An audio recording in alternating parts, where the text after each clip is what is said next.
Yeah, I was literally almost on the brink of tears from the amount of extreme happiness and joy I got from this chapter. Oh my fucking god! Kaneki! My boy, my son! We get the confirmation. No, it was all but confirmed at the end of the last chapter, but we get the strict confirmation, and it's so wonderful that, you know, Nishiki was the one to point it out, to say the man's name and confirm that our homie YASSSSSSS Sasaki is Kaneki Ken. We get it 100% confirmed, acknowledged by both parties. The CCG acknowledges it. Heisei himself comes to that conclusion. Sasaki was going hard during this fight. Or shall I say Kaneki? Now, it's very hard to say where we go from here, because it's clear that the two personalities are very distinct. And I have to amend something that I said, you know, last week in my review. When I was making those theories, first of all, what you have to understand is I was just throwing those out there. If you go back and watch my videos from the beginning of my reviews for I've been behind 100% the theory that Kaneki is Sasaki and that he was either brainwashed. We know that's not true at this point, and I'll get into my whole thoughts on everything in a minute, but it was either that or he was, you know, working under them of his own accord, or Sasaki himself was a complete split personality that was forged through the trauma with Arima and all this stuff. Many different things going on, but I've been mentioning this throughout my reviews, and that has always been my 100% stance, that Kaneki was Sasaki and is Sasaki, and now it's been confirmed. So, and if you go back even further to my part 1 reviews, when, you know, the chapter that, my very first chapter I think it was that I reviewed of Tokyo Ghoul, or maybe my second chapter, I think it was the very first one I ever did, was the chapter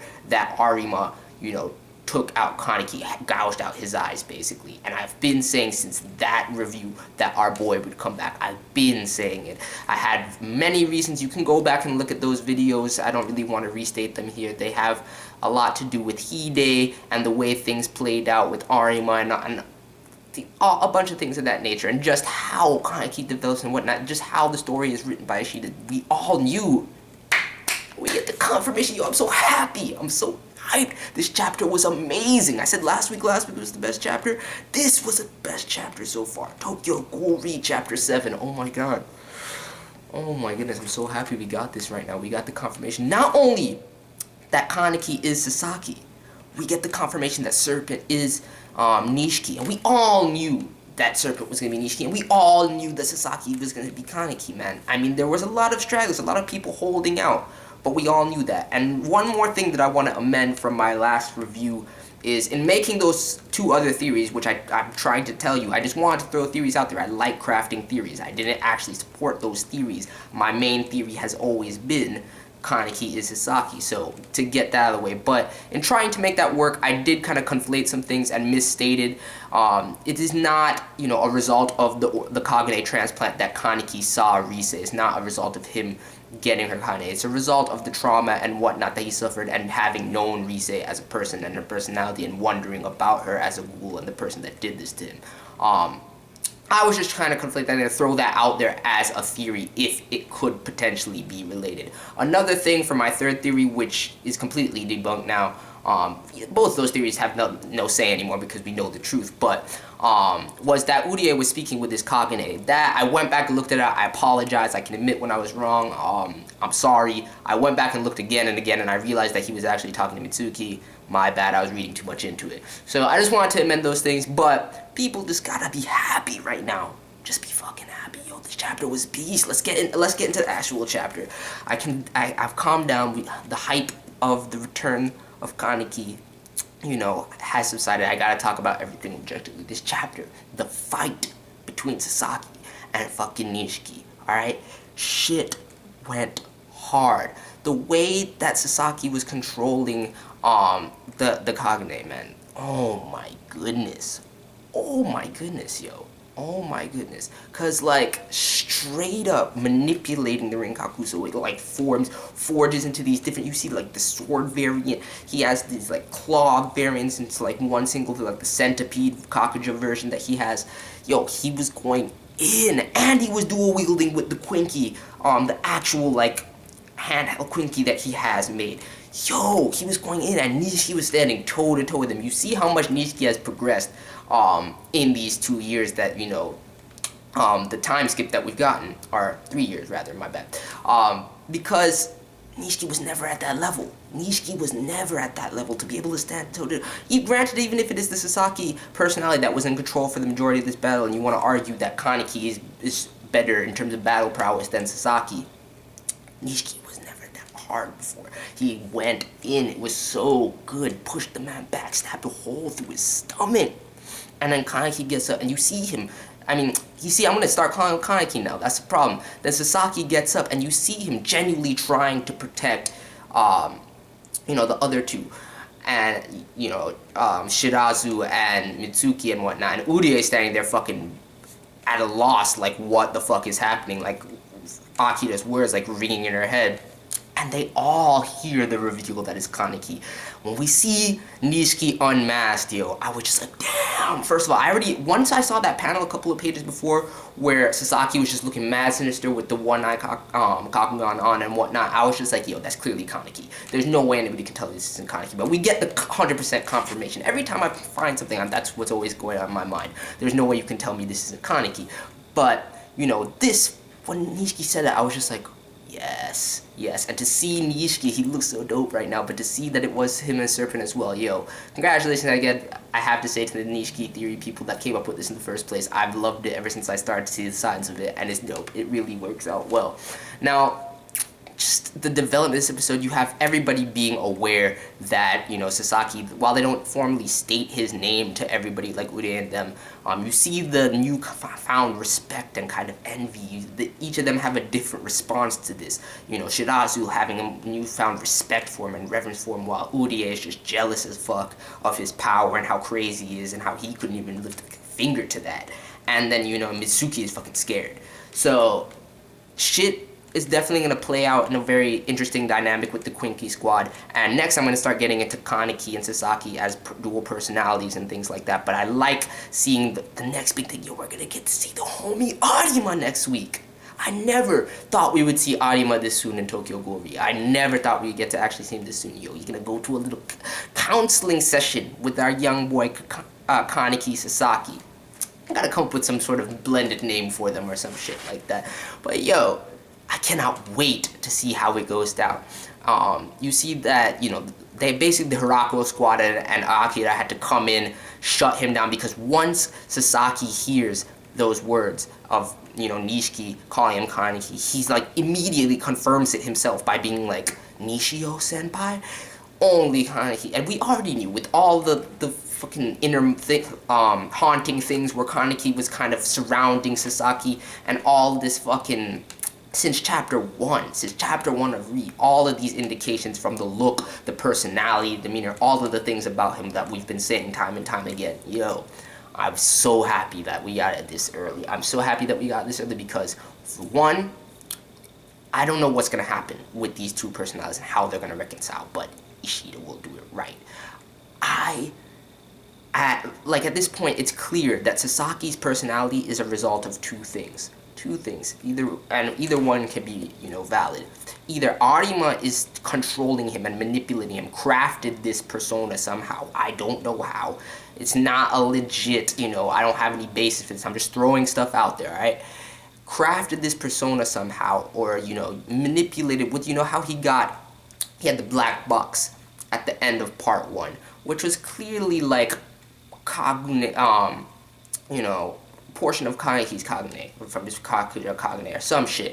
If he manipulated somehow, was able to use that to craft this persona that is Sasaki Heisei, and he has to retune it when he goes to see him. That's one angle of it. I don't really go with that personally, but that's one way to look at it. For me, I feel as though when Arima, stabbed him and shit and defeated him and was monologuing over him, which I need to go back and read everything that Arima says there because it has to hold some significance. I can look back if I read the last couple of chapters again and try and craft some new theories on how this whole thing is working. But I think Sasaki was a personality that generated when the two Kanekis reconciled themselves within Kaneki's inner monologue. There was white hair Kaneki, there was black hair Kaneki, they were talking to each other, and they reconciled themselves. And, with the whole hair mixture, which we've been saying since chapter 1, with the black and white hair, we can easily go with that, or gray, ash, whatever you want to call the color of the hair, it doesn't matter. So we can easily go with that. And the personality that is Sasaki, while white hair Kaneki that Sasaki keeps seeing, is the personification of Kaneki's ghoul side at this point. Sasaki is this new reconciliation of his human side that's developed a legitimate, like, separate personality of sorts. While it is Kaneki, and I think that he knows, like, he's known and realized this the whole time. It's not as if he is not Kaneki. He just goes by this name, Sasaki. So there's three ways to look at it, really. There's a separate personality that Arima crafted and is controlling Kaneki to, like, have the Sasaki persona. The Sasaki persona is separate from the Kaneki persona, and, you know, it just formed as a result of this trauma and the reconciliation. Or third, the reconciliation, you know, allowed Kaneki's general rational mind to take this path, and Sasaki himself has just donned this name, really just being Kaneki and choosing to don this name and joining the CCG. Either one of those could work, not so much the Arima thing, but the other two. And I'm interested to see how it goes on from here on out.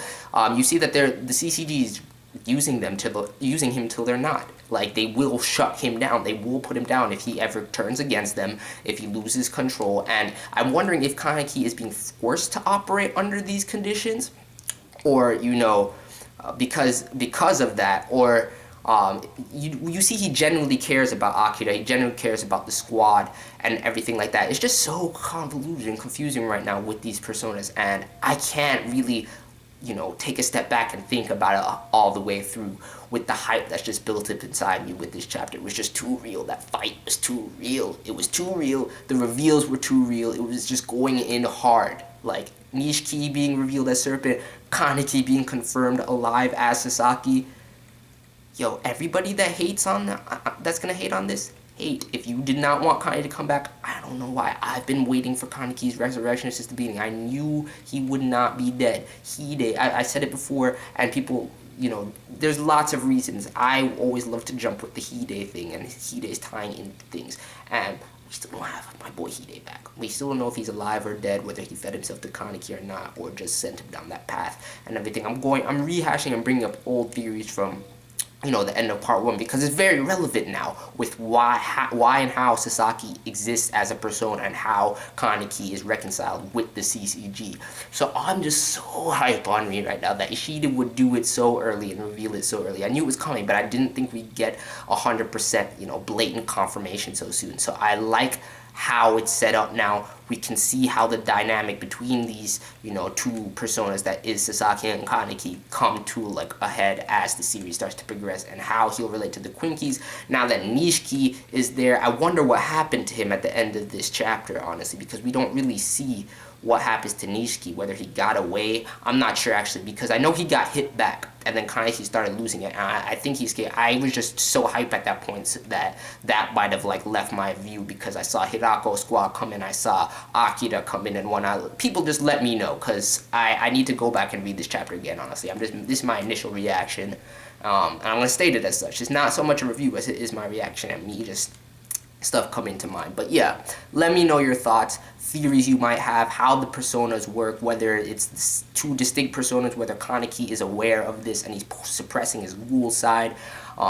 which you would have thought that the resolution between white hair and black hair Kaneki, you know, takes care of that in a sense, and if he formed his persona that way. So I'm not sure what's going on. I'm hyped to see Arima next week, see the conversation between the two, see how everything starts to play out, see how the Quinkies respond, see if Nishiki got away. Please let me know if you guys noticed anything about Nishiki getting away, or what you think has happened there, where you think things are going to go from here. And we're definitely going to get to start seeing more of the older cast come in now that this has been revealed so early on, because if we already seen Nishiki, we've seen Hinami, and, you know, we've seen Ayato and a bunch of other people as well from Aogiri, but we're going to start to see more of, you know, Aogiri as things go forward, because this whole torso arc has been resolved. The Serpent thing has been resolved as far as his identity. We've got the reveal of Kaneki, so now things are going to start to branch out into the broader world, where our older cast of characters are at, you know, Toka, Renji, what's going on with Piero and Uta and all of them, what's going on with Aogiri, where the fuck my boy Amon is, because, you know, as I was hoping and praying for Amon to be Serpent for a while until I finally got on board with the Nishiki theory, where he's at, if he's a ghoul now, what's going on, what's Kano up to in Aogiri, all these questions, and Hinami's going to be a link to that, Hori Chie is going to be a link to that, and the main thing I want to see next, like up and coming next, the first character that I want to see come back from the old cast now that we got Nishiki, I would love to see Toka and Renji back right now. But in terms of like the more, you know, positive heroic cast of characters, you know, protagonist characters, I would say, I guess he's still an antagonist in a sense, but Tsukiyama, I want to see, just the Anteiku characters, that's what I'll call him, Tsukiyama, man, my boy, the homie. Now that I've got my Kaneki reveal, I'm satiated, I'm happy, I'm just like, yes, this is some good shit. And now I just want to see my boy Tsukiyama, I want to see Renji, my boy Renji, I want to see Toka, and I want to see what's going on with Piero. Aogiri is going to be an overarching force. We already know that. There's still crazy powers. We still have Takatsuki at the head of this. We have Noro, which could never be touched. You know, we have Tatada all at the top of this. I don't know where Hinami and Aito figure into the power scheme at this point. I want to know where Kano is and what's going on with the CCG bodies he got and Amon and all of that shit. So many questions from part 1 now that we've gotten through this first opening arc with the torso thing resolved. We still have the priest, you know, that told Sasaki to come back and talk to him about something. We have Arima going to talk to Sasaki. So much shit is going on right now. And now that we got the reveal that Kaneki Ken is in there, is alive. It's this one and the same, that body. No other theories are necessary. No more having to waste time theory crafting about Kaneki's return. He's here. Now let's see how shit progresses. This is what Tokyo Ghoul has always been meant to be. I don't know why people thought, I don't know who it was that, you know, because all the people I interact with were always hype on this Kaneki is Sasaki theory since the very beginning. Everybody's been hype about that. And even furthermore, like, the faction that I support has just always wanted Kaneki to come back ever since part 1 where he supposedly died. So I'm just wondering, like, if there exists people who are unhappy with this that wanted Kaneki to stay dead. I know there's people that wanted him to stay dead and think that, you know, that would have been the best way to resolve his character and his progression, and they wanted the impact really to just resonate with everybody forever is what they wanted. But I want to hear your side of things, what your take on things are now. I'm personally happy as fuck, so hyped. I rambled and raved for long enough. Let me know your thoughts, predictions, theories, where we go from here, what's going to happen next week with Arima, how you see the personas of Kaneki and Sasaki and everything like that, and I'm out. I need to catch my breath and drink some water. Peace.